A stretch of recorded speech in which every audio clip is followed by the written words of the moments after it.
You have reached the Dumb Christian. I am your host, Jonathan, and today we are looking at what happens when Judas, one of Jesus' best friends, brings a band of war-ready soldiers to arrest this peaceful guy. And what's going on during this trial. There's some nuance and some cultural things that are happening that we kind of miss when we just read through the story. And we're going to dive right into those and explore those things that are happening kind of behind the scenes. And the Bible's about to get very real. We might get a little bit colorful, so buckle up and welcome to Dumb Christian.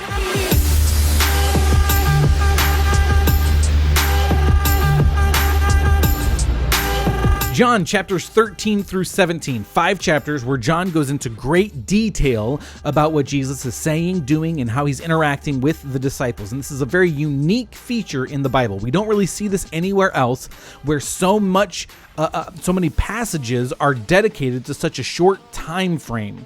5 chapters basically, we're going to say covers 5 hours. Usually a passage like that covers weeks, months, years. So it's a bit of an odd thing in scripture that we see here, but John's doing something very specific in those chapters. If you haven't, please go read them, check them out for yourself. And I always say this, go read it for yourself, but in this, what we're going to cover today and next week is a little bit different. Because as we've said before, John doesn't always necessarily include some of the details that we read about in other gospels.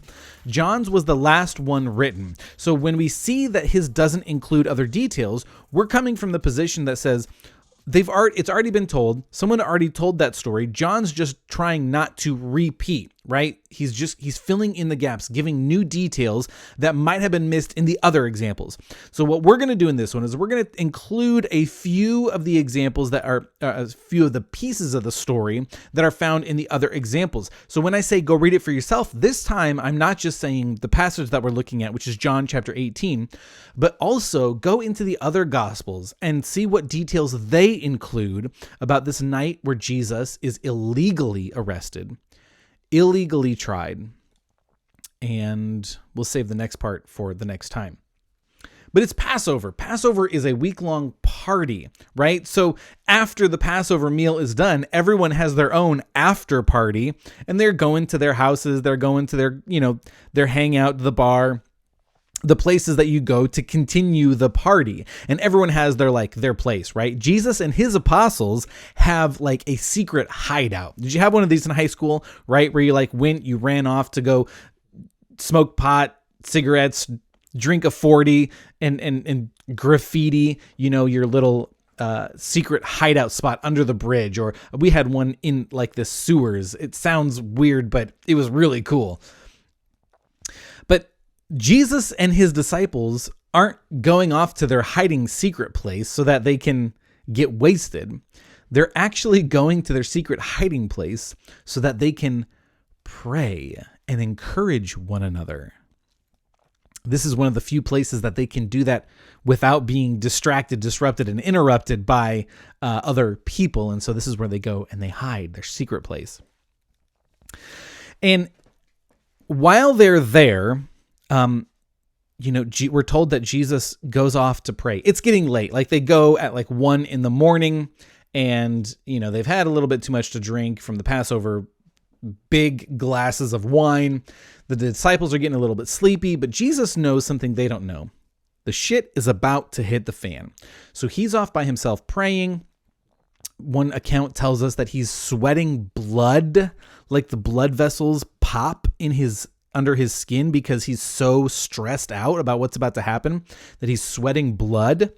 Anyway, the disciples fall asleep, but they're kind of awoken by some commotion coming through the trees. They see, and they kind of their eyes are a little groggy. They rub their eyes to try and see what's happening. They see some flickering lights making their way through the trees, and it's some rumbling. They hear some voices. They hear some clanging, like some swords against some shields.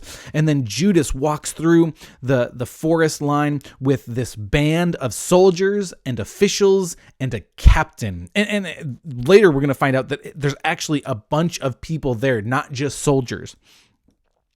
And they come up. And the disciples have got to be like crazy confused. Like, what's happening? Did Judas get arrested? What's he doing here with all of these soldiers?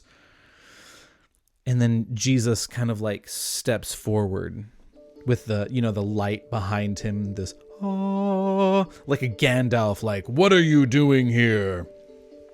And Jesus asks this crowd who Judas is in front of. Judas is leading them to the secret place, right? He says, I know where they hang out. I can take you to him.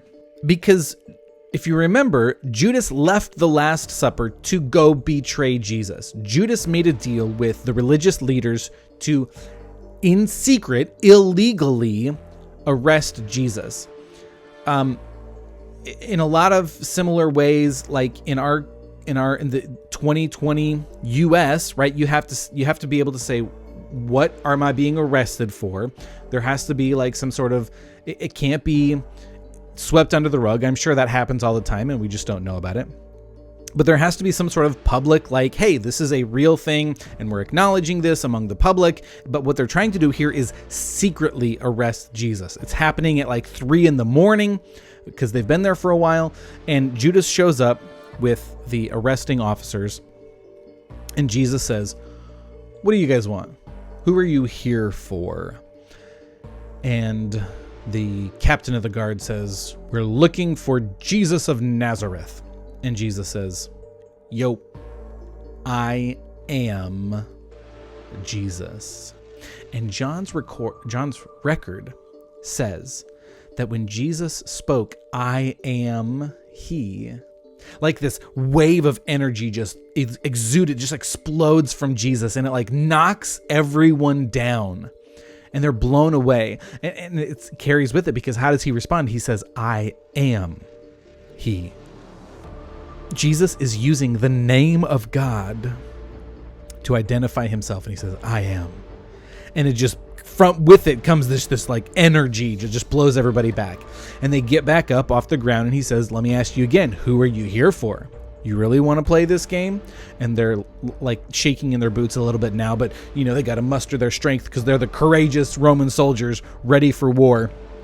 We're here for Jesus of Nazareth. And he says, yo, I'm the guy. And now it's starting to click, and the disciples are like, oh, they're here to arrest Jesus. This is bad. So Peter, without even thinking, just Leroy Jenkins grabs his sword, rushes into these rippling soldiers, right? Who just totally jacked.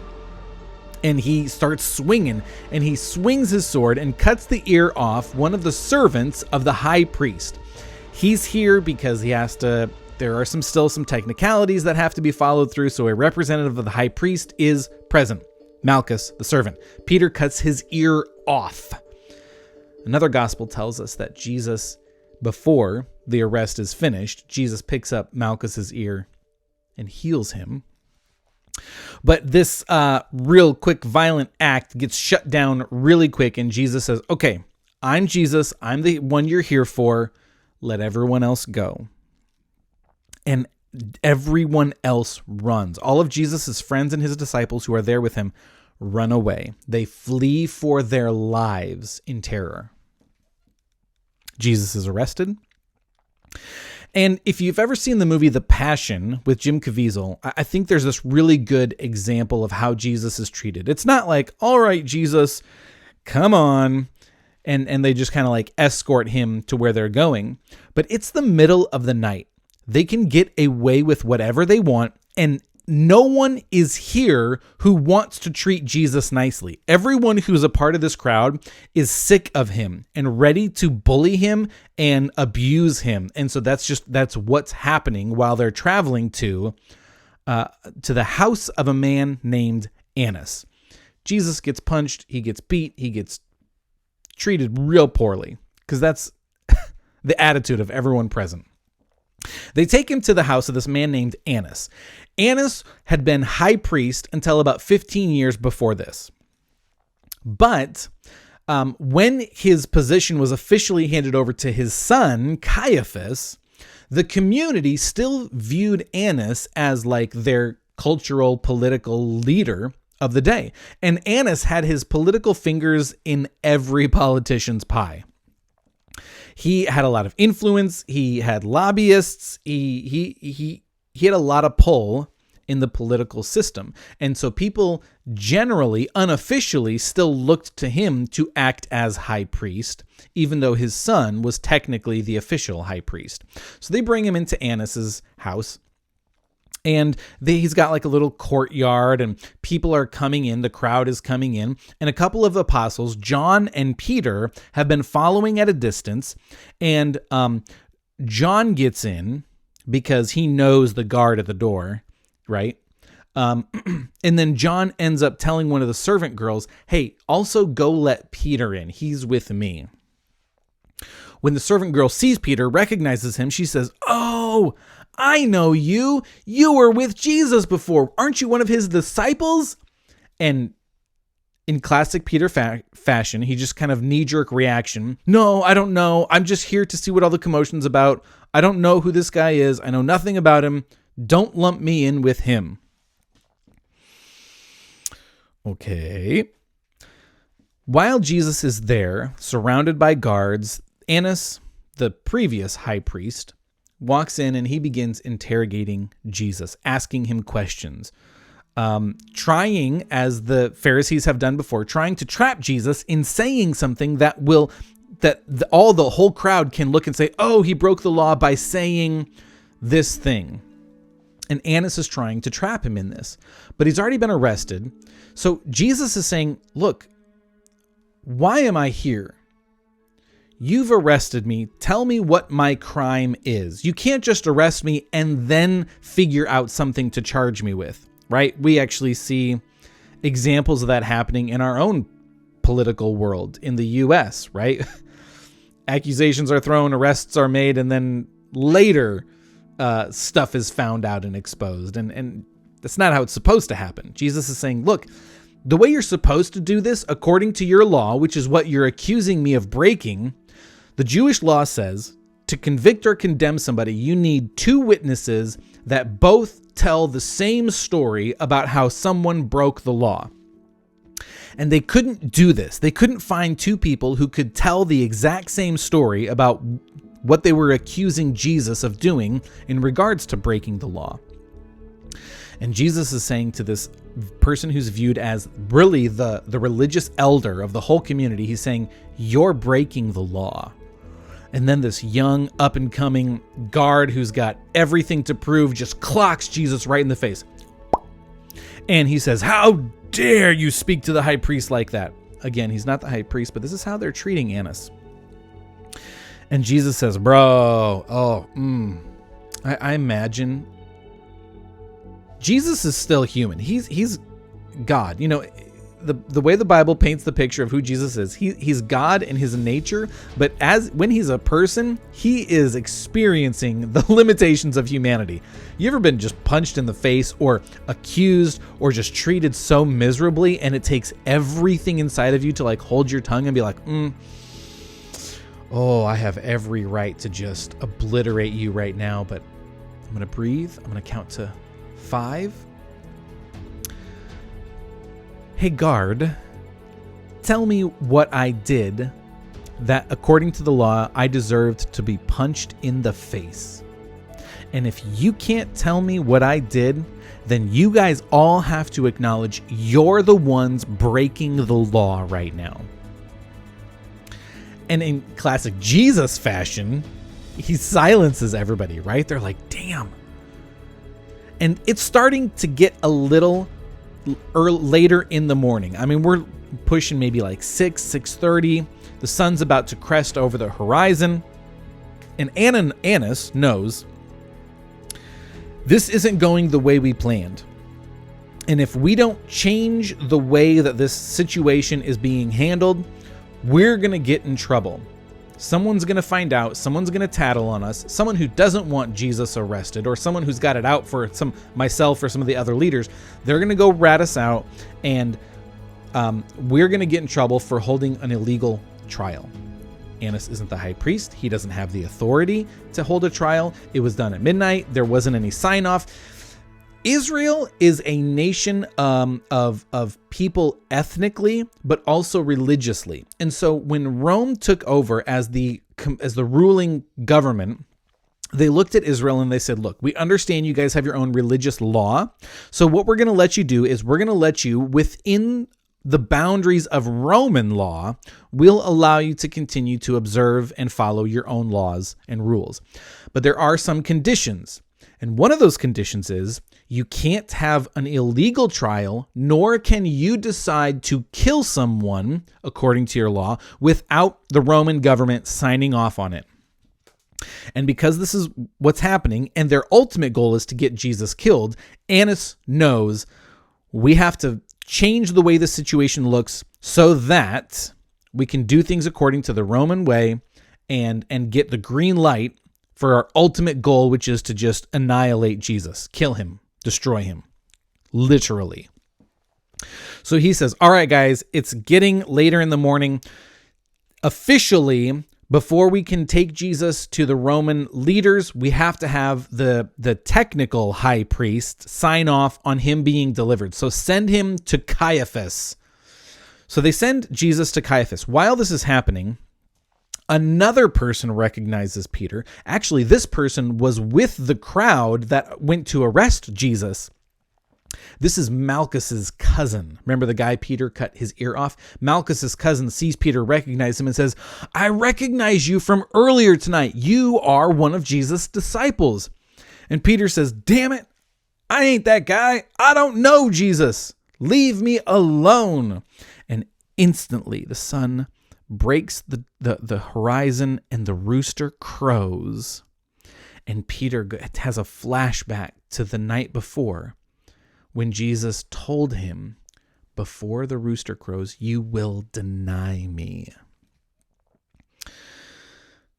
That last night, Peter swore up and down, Jesus, I will never do this thing. I am better than that. I am stronger than that. That is not the type of person I am. And yet he was unprepared in a moment of weakness. Whatever it was, there was this thing that Peter was certain he wouldn't do, and he ended up doing it and was overcome with shame and guilt and condemnation. I thought for sure I would never do this thing that I just did. Does anybody know what that's like? Yeah. Peter takes off, and he's going to have to wrestle with that whole thing, but that's a different story that we're going to get to later. Okay, so they take Jesus to Caiaphas, where they're trying to get him to say he is the king of the Jews. John skips over that whole part. They finally get Jesus to say something that they can charge him with and accuse him of claiming to be the king of the Jews. They take him to Pilate. Pilate is a Roman official. He's the governor of this district. He's the one who has the Romans say that he can sign off and say yes or no, put him to death. It's still stupid early, like before it's appropriate to call somebody. Like in your home, do you guys have like a schedule where you're like, don't call before this or after this? In our house when I was growing up, it was like, don't call anyone before 9 a.m. or after 9 p.m. Anywhere in that window, it's okay. This is still too early to be calling someone, let alone be picketing and rioting in front of the governor's house with this request for him to do some official business. Business hours, we're not open yet, but they're demanding Pilate's attention. Now, what's going on in Rome, and especially the Galilee area, which is what it is, the area of Israel is called under the Roman jurisdiction, Galilee. Pilate's over that as governor, and there's been a lot of tension in this district with riots and people rebelling and crime, and Pilate is about to be put in a really, really difficult situation. If he doesn't handle this just right, he's going to get in trouble with the higher ups, with King Herod, who he's already at odds with Caesar and his officials up there. He is borderlining getting kicked out of being governor, and so he has got to handle the situation very delicately. They say, the crowd, who's standing outside the gate of Pilate's governor's mansion, And John tells us that they're standing outside the gate for a reason, because according to some of the rules and regulations within the Jewish law, if you interact with Gentiles in a certain way, you're considered unclean. If you are unclean, you cannot participate in the Passover celebration. If you do not participate in the celebration of Passover, according to the law, you can be exiled or even killed for not participating. So they're like trying to be right. It's all about how do we side skirt all of the rules, the red tape, so that we can just do what we want without consequence. So they bring Jesus to Pilate, but they're like, we can't enter your courts because that'll make us unclean, and we have to be clean to do Passover, layers, blah, blah, blah bullshit. It's all there. Anyway, so Pilate, who's trying to finish up his oatmeal, has to come out to them because they refuse to come to him. And he's saying, what the hell is going on here? And they say, we tried this guy, Jesus. According to our law, he's supposed to be put to death. And Pilate's like, why are you bringing this to me? I don't give a shit. Deal with him yourself. And the high priest, the leaders, the Pharisees, they say, well, we can't put him to death without your permission. We're trying to, work within the boundaries of the Roman law as much as it suits their sensibilities and what they want, what they can get out of it. And Pilate says, fine, what did he do that deserves death? And they say, well, Pilate, we wouldn't bring him to you if he hadn't done anything wrong. And he says, right, but what did he do? Well, he threatened to tear down our temple. He said that he would rebuild it. Oh, he said he's the king of the Jews. And we only have one king, Caesar. Caesar would want him to die. And Pilate, again, is trying to navigate this situation so carefully. It's a very delicate balance here. And he ends up involving King Herod and some other political leaders to try and get this situation handled as well as he can. But this crowd refuses to relent. He even has Jesus beat to a bloody pulp in hopes that that's enough for them, but it's not. They still want him dead. His wife had earlier had a dream that night, the night before, and had warned him, hey, this guy is holy, man. Don't have anything to do with this thing that they're trying. Don't have anything to do with his death. And Pilate's not sure what to do with this crowd, with the message of warning from his wife, with the tensions politically. And he pulls Jesus in and he says, they're accusing you of being a king. Are you? And Jesus says, yes, but I'm not a king of a kingdom in this world. My kingdom is of another world. And he's referring to a spiritual world where he has dominion over souls and the spirit, angels and demons. And Pilate, at this point, is shocked. He's trying to listen to receive what his wife warned him about, and hear Jesus himself, who hasn't behaved in any way to make himself appear like he's done anything wrong. He's actually behaved in an honorable, respectful manner. And Pilate is trying to fit all these pieces together, and he doesn't understand why this crowd wants to kill him. But he gets to the point where he says, my hands are tied. So he brings Jesus out to the crowd, and John tells us that he tried to release Jesus, to let Jesus go free, but this crowd just won't have it. And so Pilate says, I wash my hands of this man's blood. I give you permission to take him and judge him as you see fit. And if you don't know the story, I think you can see where it's going.